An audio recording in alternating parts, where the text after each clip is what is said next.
¿Qué tal amigos? ¿Cómo les va? Muy buenos días. Sean ustedes bienvenidos este viernes 17 de mayo 2024 a este curso que daremos el día de hoy respecto al tema corporativo. La importancia de este tema. Les damos la bienvenida aquí de parte del staff de CADEF y de un servidor. Que tengan un muy buen inicio de prácticamente ya de fin de semana. Y bueno, vamos a abordar este tema porque me parece importante, créanme, digo, todo en la parte fiscal siempre lo comentamos, siempre los temas son importantes, son relevantes y obviamente tienen una trascendencia en el quehacer diario de todas las empresas, hablando ya sea de personas morales, personas físicas, pues básicamente todo lo que son los temas pues, adquieren una importancia y una relevancia. Y sobre todo hoy por hoy con el uso de la tecnología, cuestiones de cruce de información, me pareció importante poder abordar este tema y espero que también así ustedes lo compartan, porque digamos que a manera de una reflexión inicial diríamos, oye, pues ¿qué es lo que pensamos primero en una cuestión cuando decimos tema corporativo? Y no sé si estén de acuerdo conmigo y si no también para que nos puedan ustedes compartir sus experiencias, conocimientos, pues obviamente también todas esas ideas que llevamos y de alguna manera también interactuar con ustedes en la plataforma de Cadefi, que les doy las gracias por seguirnos, por ser suscriptores, por siempre estar atentos y además también por compartir sus experiencias y sus preguntas. Diríamos, ¿qué pensamos cuando escuchamos la palabra del tema corporativo? Desde mi punto de vista diría, oye, pues yo normalmente antes lo que pensaba en el tema, por ejemplo, cuando era pues joven, estudiante, y que nunca deja uno de seguir estudiando, sin embargo, de los primeros acercamientos que llega a tener uno con las cuestiones de la materia ya en la práctica profesional, dices, bueno, la parte de corporativo, pues obviamente me suena a las cuestiones de corporaciones, incluso ahora se le llama así a los centros propiamente donde se concentran las actividades corporativas de las instituciones o de las empresas que dicen, no sabes que hoy voy a ir al corporativo que está en Santa Fe, por ejemplo, ¿no? Que es donde se concentra propiamente la operación, la administración, dirección, control, etcétera.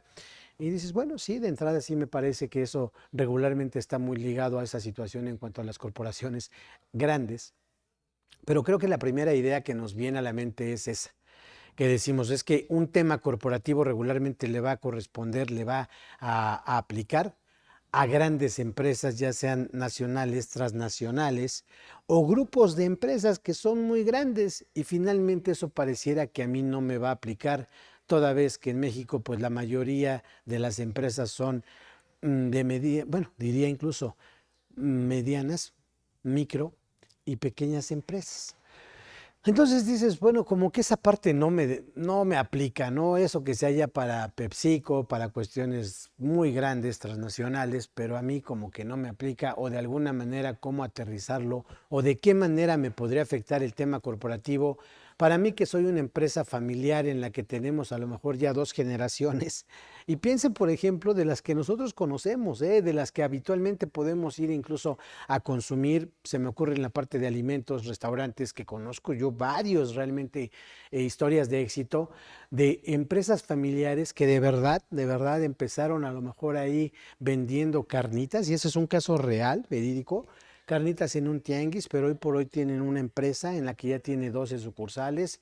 Yo creo que deben de manejar alrededor de más de 200, 300 trabajadores y que dices, oye, pero empezó en una situación demasiado doméstica y va creciendo la empresa y tú percibes realmente cuando se va dando a través de un crecimiento controlado, pensado, o cuando una empresa realmente tiene un crecimiento exponencial, pero que no se da un seguimiento, un orden, una planeación de ese crecimiento y entonces de repente crecemos a tontas y a locas y no hay ese tema de un orden u organización. Entonces decimos, oye, pues pareciera que el tema corporativo lo tenemos más cerca de lo que pareciera, o al menos deberíamos aplicarlo de manera puntual en todos nuestros negocios, en todas nuestras empresas, y de esa forma tener un crecimiento más controlado, planeado y con unos mejores resultados. Desde ahorita yo les diría, no veamos el tema corporativo como una aplicación que solamente puede impactar a empresas grandes, veámoslo y lo vamos a abordar y créanme, nada más vamos a ver una parte, no obstante que el curso en sí reales tenemos 4 horas, Vamos a abordar una parte nada más de lo que sería el tema corporativo. Escogí lo que en un momento dado podría aplicar directamente, ya sea micro, pequeña, mediana o gran empresa. Evidentemente, para cualquiera va a aplicar, y la medida o el grado de extensión o profundidad o alcance que cada una le pueda dar, eso ya dependerá de cada empresa. Sin embargo, diríamos y partiríamos de esta premisa: el derecho corporativo va a aplicar prácticamente para cualquier empresa, independientemente de el tamaño que ésta tenga. Y la aplicación y lo que sería esta adecuación de la parte corporativa a cualquier empresa puede y detona ser una herramienta de éxito, de organización, y que puede estimarse un mayor grado de éxito si nosotros lo tomamos en cuenta. Por un lado, en cuanto a la planeación, la dirección que nosotros querramos que la empresa lleve.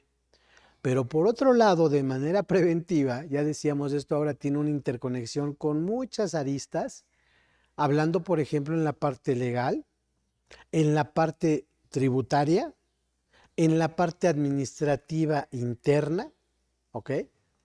Y diríamos incluso hasta en la parte contractual de todas las relaciones que tiene la empresa de manera interna o externa. Es decir, ¿de qué se ocupa propiamente el derecho corporativo? Esta es una cuestión personal, al menos es una cuestión que así lo veo, prácticamente de todo el actuar interno y externo de la empresa, y que se puedan poner todos los andamios necesarios para que de manera preventiva, operativa y en su caso correctiva, se puedan aplicar para una mejor marcha y función diaria de las empresas. Partiríamos de esa premisa considerando que a cualquier empresa le es aplicable esta cuestión corporativa. No nos vayamos a lo que va a ser el tamaño de la empresa, sino más bien a regular o establecer las bases para un buen funcionamiento de la misma. Y partiremos aquí de una situación legal que lo vamos a abordar el curso, les diría de entrada, pues sí, cuestiones a lo mejor de antecedentes, cuestiones de un marco legal, donde aplica, cuál es el origen, y nada más para que nos demos una idea de toda esta interacción que pudiera tener la correlación de leyes, que normalmente decimos cuestiones contables, la parte fiscal y nada más. No, no hay que olvidar que en la parte fiscal también se tiene que atender al derecho federal común en caso de que las leyes específicas de alguna manera no tuvieran una cuestión específica. Atendemos al derecho federal común. Entonces podríamos hablar aquí, por ejemplo, desde lo que va a ser la Constitución Política de los Estados Unidos Mexicanos, que es la que me permite dedicarme a lo que yo considere, a lo que yo quiera, siempre y cuando tenga un fin lícito. El derecho de agruparme, de asociarme. Como empresas, pues nos asociamos, 2, 3 personas físicas o las que quieran. Ese es un derecho que tenemos consagrado directamente al artículo 5º constitucional, y que podemos dedicarnos incluso a lo que nosotros querramos siempre y cuando sea lícito, ¿ok? Partimos desde ahí y vamos a empezar a interactuar con algunas otras legislaciones, por ejemplo, que hablando de lo que serían empresas, pues evidentemente tendríamos que considerar el concepto de empresa establecido en el artículo 16 del Código. De ahí, por ejemplo, nos podemos ir también a lo que es el Código de Comercio, que se considera como actos de comercio, artículo 75, la Ley General de Sociedades Mercantiles por excelencia, artículo 1, que se considera como una sociedad mercantil, qué tipos de sociedades existen.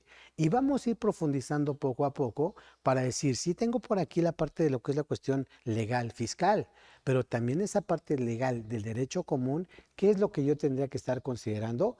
Incluso, por ejemplo, diríamos, hablando de las responsabilidades, que ahí también es un tema que vamos a abordar y le vamos a dedicar varios minutos, porque decimos, oye, si tú vas viendo cómo ha sido el proceso o la evolución desde lo que fue el derecho federal común, hablando de lo que sería la responsabilidad, Ley General de Sociedades Mercantiles, para cada tipo de sociedad, y me voy a abocar únicamente a dos, tocando también una tercera, pero les comento, la sociedad de responsabilidad limitada y la sociedad anónima, que son las más comunes, sin dejar de lado también la sociedad de acciones simplificadas, más reciente, un poquito en moda, con sus bemoles y con sus situaciones muy limitantes, pero vamos a ver esos tres tipos de sociedades.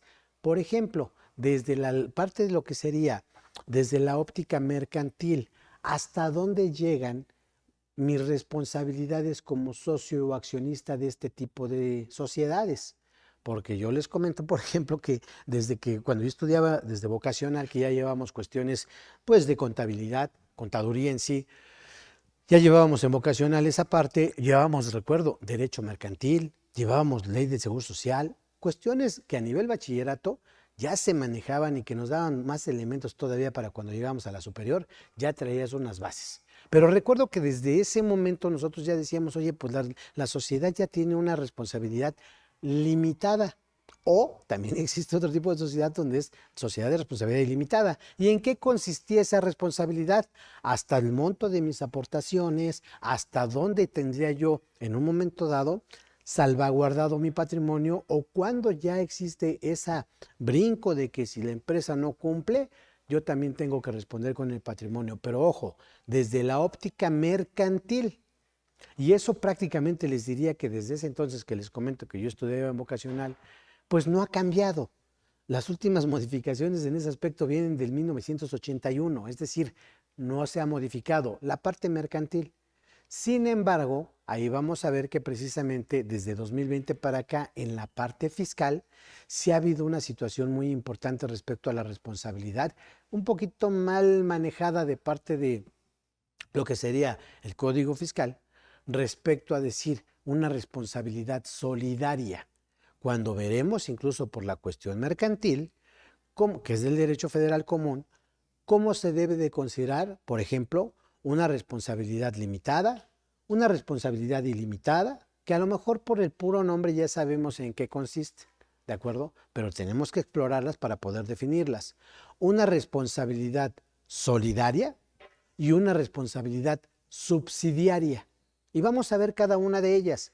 Sin embargo, aterrizándola o ya comparándola, contrastándola con lo que es la parte fiscal, es cuando nos damos cuenta y decimos, oye, aquí la cosa es muy diferente, ¿eh? Aquí no nada más el tema de la responsabilidad va en cuanto a el monto de mis aportaciones o de mis acciones.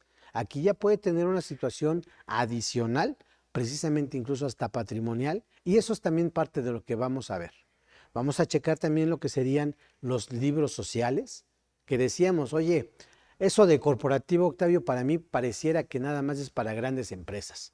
Ahí donde tienen sus departamentos bien definidos y está la parte, digamos, directamente de recursos humanos, parte de contabilidad, administración, contraloría, incluso la parte de lo que sería corporativo.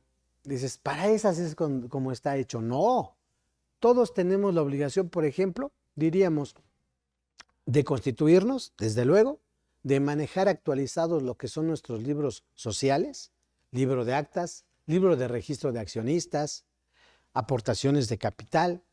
Tenemos la obligación de llevar contabilidad y decimos entonces, oye, pero ¿eso cuándo lo voy a ocupar, Octavio? Pues si te digo que somos una empresa familiar. Pues pueden hacer muchos las formas, las necesidades o los ejemplos que tengamos que ocupar una situación así. Y lo vimos ahorita pasando pandemia, mucha gente que desafortunadamente falleció y de repente voltean y dicen, oye, ¿qué pasó con nuestros libros? Resulta que estábamos 50% y el socio que falleció, y ahora ¿qué vamos a hacer? Murió intestado, se tiene que aperturar un juicio intestamentario. No teníamos una previsión, por ejemplo, en ese sentido.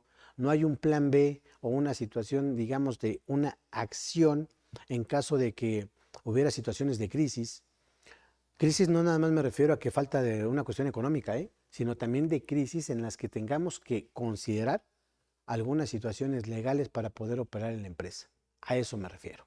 Y en este caso decimos, oye, pues sí tiene sentido, tengo que llevar libros sociales, libros contables, y tengo que llevar un libro de actas, y resulta que esas actas nunca se han protocolizado, nunca se han llevado a cabo, y se supone que esas actas son todos los actuarios que la empresa tiene, la empresa realiza, todos aquellos acuerdos que se hayan tomado en asambleas, es precisamente de lo que va el libro de actas. Oye, ¿qué optamos por hacer con esta utilidad? ¿Se va a repartir? ¿Se van a generar dividendos? ¿Se va a reinvertir? ¿Se va a lo mejor a capitalizar para absorber algunas pérdidas? ¿Qué es lo que va a suceder? Pues la verdad es que no sabemos qué se ha hecho. Oye, se aprobaron los estados financieros al cierre del ejercicio del año pasado. Ok, ¿qué vamos a hacer con eso? A los miembros de consejos directivos, consultivos, vigilancia, ¿se les va a pagar emolumentos? Que eso finalmente decimos, oye, yo ando queriendo ver cómo le pago al socio. Cuando de inicio, de entrada, ya tendríamos una forma, incluso hasta por obligación, de tener que pagar un emolumento, que van a ser esos pagos que se realice por una actividad que tengan por cargo conferido en, en una asamblea, en un acta, en un consejo de administración o por un cargo conferido de parte de la sociedad. Y decimos, oye, sí es cierto, por ahí también podrías yo pagarles. Pero también tengo una limitante o una cuestión, Octavio, que no me llama mucho la atención porque la retención es muy alta. A ver, espérate, vamos explorando cada cosa. A lo mejor una persona que funge en el acta de asamblea que está en el consejo de administración, por ejemplo, o incluso a lo mejor aquel comisario y le tengo que pagar un emolumento que tiene ciertos cargos dentro de lo que es esa asamblea o en ese consejo de administración, quizá también él tiene una cuestión por salarios, él es asalariado, pero funge con estas funciones aparte. Esas son las que están delegadas para él. Oye, ¿le puedo pagar un asimilado a salario? No le puedo, le debo pagar un asimilado sin hacerle una retención del 35%. Sí, porque tiene una relación laboral aparte. Oye, Octavio, pero ¿cómo estás diciendo esas tonterías? Porque si estás hablando de que tiene honorarios y aparte tiene lo que son un emolumento, sería honorarios y aparte un pago de sueldos y salarios, ¿cómo crees que le voy a pagar esos dos conceptos? Sí se puede, porque finalmente son funciones diferentes, son actividades diferentes. Pero esto, ¿quién me va a dar la pauta para hacerlo? Pues de entrada, precisamente todo lo que yo tenga sentado en actas de asamblea, que todo esté protocolizado, que en un momento dado esté bien asentado y ahí va a ser la pauta incluso para cualquier situación que yo pueda generar en el futuro y si lo queremos llamar, si ustedes quieren así, como una estrategia, como una cuestión que yo puedo diversificar el ingreso que le voy a pagar a este tipo de personas, va a estar sustentado. ¿Por qué? Por mandato de ley que ya de por sí me lo establece que debo de considerar algunas obligaciones en materia de societaria, precisamente para cumplir con la emisión de las acciones, con la emisión de las actas de asamblea que son los acuerdos, nombramientos, revocación de poderes, también lo vamos a tratar. Es decir, todo un abanico de situaciones que parten de un principio legal, de un principio corporativo que yo debo de darle cumplimiento independientemente del tamaño que tenga de empresa. Cuando regularmente aquí en Cadefi nos contratan para poder llegar con una empresa y decir, a ver, te voy a hacer un check-up, en general para saber cómo está tu estatus y ver primero de manera correctiva qué pudiéramos hacer para saber cuál sería el pecado que traes desde antes, porque tú misma lo conoces, para poder actualizar situaciones societarias, para poder hacer algunas recomendaciones respecto a lo que tendrías que corregir del pasado, no volverlo a cometer de aquí en adelante y eventualmente poder establecer algunos beneficios o situaciones que se pudieran dar en el futuro, porque todo mundo lo que pretendemos son dos cosas, ¿no? Como empresa. Primero, entregarle recursos a los socios con una menor carga impositiva y segundo, pues disminuir obviamente en este caso el impacto de la carga hacia la empresa. Esas son dos situaciones que queremos, pero además dices, oye, ¿qué quieres? Ya me queda claro. ¿Cómo lo quieres? Y cuando volteas a ver y dices, a ver, necesito primero saber y conocerte cuáles son tus antecedentes, que tengas la casa en orden para saber qué tan sana estás, para saber qué pendientes podemos tener, qué situaciones de riesgo se pudieran dar y eventualmente irlas corrigiendo para que eso no pueda detonar una situación futura. Pero como dice ahí el meme, ¿no? ¿Para qué haces cardio si ni corazón tienes? ¿No? ¿Por qué? Porque dices, tú quieres hacer muchas cosas en la práctica, pero de entrada, si te pido alguna situación de libros sociales, no los tienes. Te pido actas de asamblea, no las tienes. Actualización de los socios, tampoco. Y solamente nos vamos a la memoria, que cada uno guarda, tanto el dueño, el contador y el administrador, en que cuando llegas y te sientas con ellos para saber qué es lo que vamos a hacer y empiezas a solicitar información, dices, oye, ¿hasta cuándo tenemos actualizados los libros sociales? El libro de accionistas, ¿no? ¿Cuál es la parte incluso? Y me voy a una cuestión básica y también lo traigo ahí como un ejemplo. Oye, la parte del capital.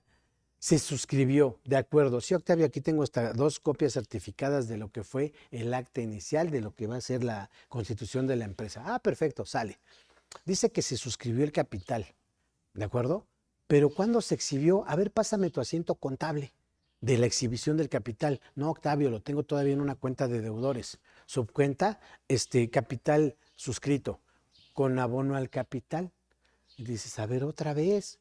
Cuando en teoría, porque así es, tanto la ley del General de Sociedades Mercantiles para lo que sería una sociedad de responsabilidad limitada como para una SA, me establece como mínimo el que yo tenga que haber exhibido para la primera 50% del capital y para la SA un 20% que tiene que estar exhibido. Y dices, oye, aquí ya de entrada, desde el inicio ya estamos incumpliendo, ya no estamos cumpliendo con la norma. Entonces, de ahí ya eso te dice mucho cuando tú llegas a revisar una empresa.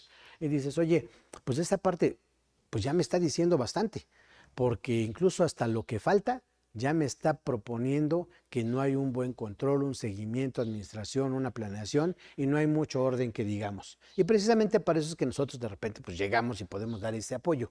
Sin embargo, diríamos, oye, no está exhibido la totalidad del capital, tampoco cumpliste con ese tema, pero además, por ejemplo, y aquí valdría la pena hacernos varias preguntas. Primero, como que ese ejercicio de introspección y decir, a ver, realmente lo que estás diciendo en este momento a mí, ¿qué me aplica? ¿Qué si tengo palomita? ¿Qué podría tener una situación de mejora? ¿Qué sería una propuesta como para poder mejorar esta parte y eventualmente, obviamente, decir, ah, mira, Octavio, ahora sí ya tengo la casa limpia, ahora sí que podemos, a partir de esto, ¿qué podríamos empezar a planear, a hacer, ejecutar, con miras a que podamos generarle un ingreso para los socios con un menor impacto fiscal, con una menor carga impositiva?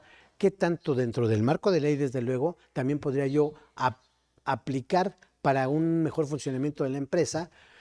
Eventualmente también que pudiera yo generar más deducciones, siempre con una menor carga para los socios y eventualmente poder tener esa casa en orden para que si en un momento dado llega la autoridad y me dice que obviamente pensando incluso que esto ya podría ser una cuestión de revisiones electrónicas. Anteriormente, nada más imaginen, llega la autoridad, se apersonan en el domicilio, en una visita domiciliaria o en una cuestión ya de auditoría directa, una revisión profunda, etcétera, y pensemos, ¿no? Que decimos, oye, Octavio, pero es que ya tener los libros sociales, la parte del libro de actas, el control de los accionistas, etcétera, y que tienen que estar foliados y empastados y que se tienen que llevar en cierto formato y que también tienen un costo, etcétera. Pues imaginen nada más cuando se hace una revisión de ese tipo y llega la autoridad con un listado de 26 puntos en los que me pide de entrada los mismos libros sociales. Y si yo agarro y le digo, mira, aquí están empastados, foliados, hasta la última acta, y todo lo que tú vayas a ver en el futuro dentro de tu revisión, todo va a estar sustentado aquí en los acuerdos que generamos.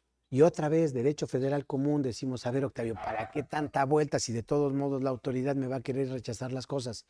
Pues primero que nada, para que pueda tener un sustento a la hora de que yo eventualmente tuviera que argumentar o pelearme con la autoridad y decirle, a ver, esa es tu percepción, pero yo desde el origen le estoy dando todos los elementos de prueba para que sepas que todo esto está pensado, todo esto está alineado en cumplimiento corporativo, precisamente para que sepas cuál es el origen de lo que yo le estoy pagando, por ejemplo, por emolumentos a alguien, ¿ok?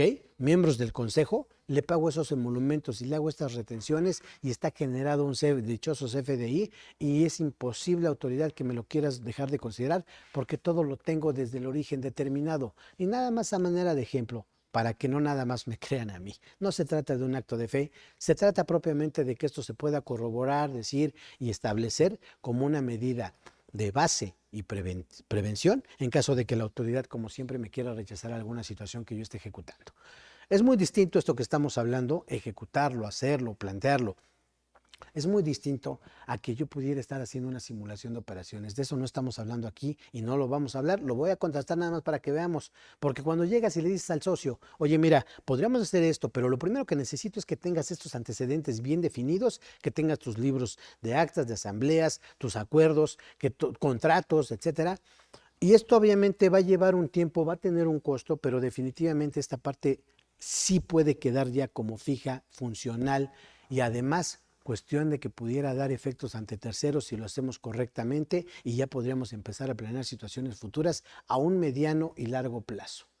Cuando planteas esta parte dices, y espero que no se vayan a salir del curso, pero dice el socio, híjole Octavio, ya te entendí, tiene toda la lógica, tienes razón, incluso es la realidad, es lo que tendría yo que hacer, ese es el deber ser, pero de entrada me dices que me va a costar y que me va a llevar mucho tiempo. Discúlpame, te agradezco mucho haberte conocido, fue un placer, pero yo le voy a seguir con mi compra de facturas, porque se me hace muy práctico. Dices, bueno, allá tú, cada quien evalúa su riesgo, cada quien escoge su veneno y tú sabes con qué te quieres matar. Quieres hacer una cuestión que no nada más midía por una situación en el plano financiero, sino también, oye, ¿quieres que la empresa realmente perdure en el tiempo? ¿Quieres sentar las bases para que esto pudiera ser una cuestión que trascienda en el tiempo y que generacionalmente pueda pasar de 2, 3 generaciones? ¿Quieres sentar esas bases? Tú nada más observa empresas que te digo, son familiares, pero lo primero, el común denominador cuando son exitosas es que tienen un orden, que tienen una disciplina, que se apegan a situaciones que siempre están abiertos a una mejora, a un cambio y están abiertos a invertir, no gastar, a invertir porque saben que en esa inversión están asegurando un futuro, una seguridad o lo más probable es que haya una seguridad de poder trascender en el tiempo. Cuando se invierte y no se considera como una inversión y no como un gasto, créanme que eso pudiera dar de entrada muy buenos augurios para que la empresa pueda ser exitosa, pero debemos de empezar desde lo que es lo básico, desde que tengamos nuestras actas, que tengamos todos nuestros acuerdos, nuestros contratos bien definidos. Y para muestra un botón, si nosotros vemos, por ejemplo, Código Civil, artículo 25, que se considera persona moral, artículo 27, cuáles van a ser los alcances que tiene esta persona moral y cómo se van a regir, y me establece que las personas morales se van a regir por sus estatutos, evidentemente que estos vayan acorde a lo que establecido por las leyes, que no estén contrapuestas desde luego por los estatutos, y eso nos abre la posibilidad enorme para que podamos nosotros establecer políticas legales, contables, operativas y administrativas tendientes y alineadas a poder generar un beneficio a los socios, ¿de acuerdo? Oye, Octavio, explícate un poquito mejor de qué estás hablando. Simulaciones, cuestiones, no, eso es aparte. Esas son situaciones que no caben dentro de esta cuestión que les estoy diciendo. Normalmente cuando hacemos nos proponen ejecutar una simulación, siempre viene externamente de un tercero hacia la empresa. Aquí lo que estamos hablando de forma corporativa es que la misma empresa genere todo ese hábitat, que genere ese ecosistema dentro de lo legal, para que precisamente esas situaciones no dependamos nosotros del exterior, de los externos, para poder ejecutarlas, porque ese externo precisamente viene muy viciado, porque el mismo servicio que me presta a mí se lo presta a otros 200 clientes y ahí está muy viciado. Yo lo que quiero es generar las bases para que este ecosistema directamente desde la empresa se genere dentro del marco de ley y poder aplicar situaciones que beneficien a los socios sin depender de nadie de afuera. Pero para esto necesito que todo esté alineado desde las bases. ¿Qué diríamos, por ejemplo, para empezar como derecho corporativo? Que este como tal propiamente no se debe o no tiene como en específico, no es una rama propiamente de lo que sería una rama del derecho, para también no confundirnos, ¿de acuerdo? No pertenece a una rama específica del derecho, no posee una legislación o codificación propia, llamada, por ejemplo, ley de derecho corporativo o código corporativo. El derecho corporativo más bien agrupa otras especialidades o ramas del derecho, ahí sí, para regular a las personas morales, sociedades, hacia el interior, ojo con eso, en sí mismas, en cuanto a su constitución, a las relacionadas entre partes de las que las integran y hacia el exterior en sus relaciones con el Estado, con otras personas físicas o morales, sociedades mercantiles. ¿De acuerdo? Aquí, por ejemplo, partiríamos nada más, esto lo vemos muy comúnmente que nos dicen, oye contador, fíjate que mi negocio va en ascenso, la verdad es que cada vez tengo más clientes, me voy acreditado de mejor manera. De entrada, ¿qué me recomiendas? Porque un compadre, un amigo, un conocido, vecino me dijo, ¿sabes qué? Te conviene constituirte como sociedad. Porque